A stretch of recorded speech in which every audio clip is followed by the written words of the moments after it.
Switzerland has a unique political structure that divides the country into 26 cantons, each of which functions as a semi-autonomous entity with its own constitution, government, and laws. This cantonal system is an essential aspect of Swiss federalism, reflecting the country's commitment to regional governance and local autonomy. Here's a detailed explanation of the Swiss cantonal system. Overview of the cantonal system. Definition of a canton. A canton is a member state of the Swiss Confederation. Each of the 26 cantons has its own constitution and legislative, executive, and judicial branches.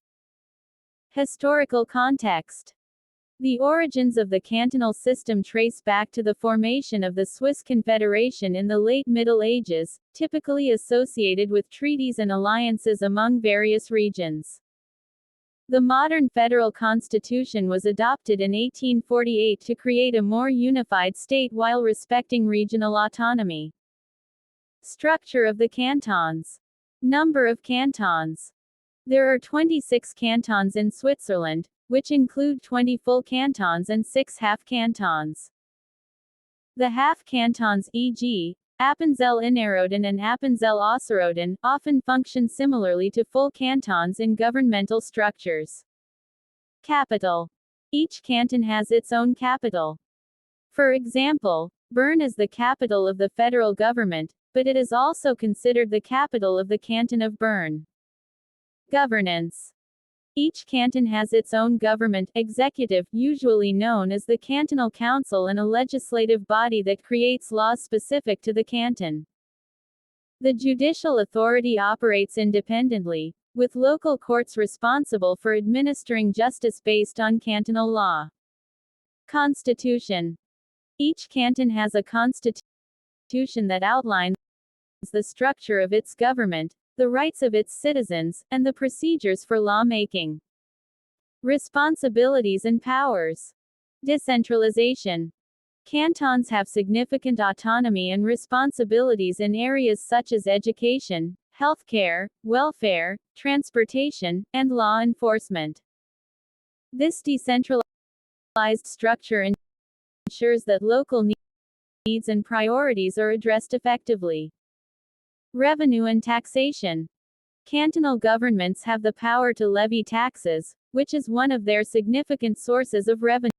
Tax rates can vary significantly between cantons, leading to a diverse economic landscape within the country. Legislation.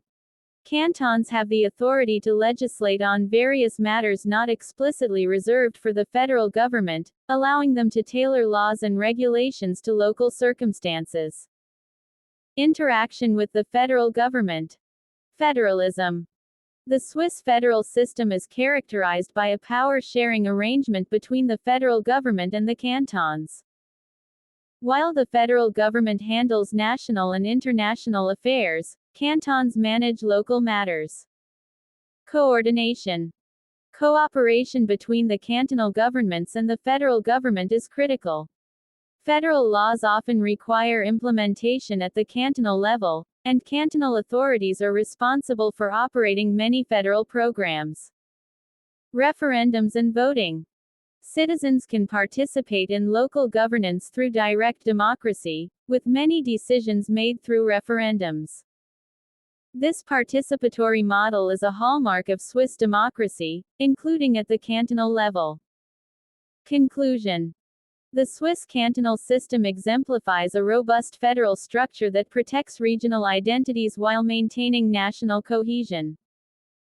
By granting considerable autonomy to cantons, Switzerland allows for diverse solutions to regional challenges and reflects the cultural and linguistic diversity of its population. This system fosters local governance, encourages citizen involvement, and upholds a balance of power that is a hallmark of Swiss democracy.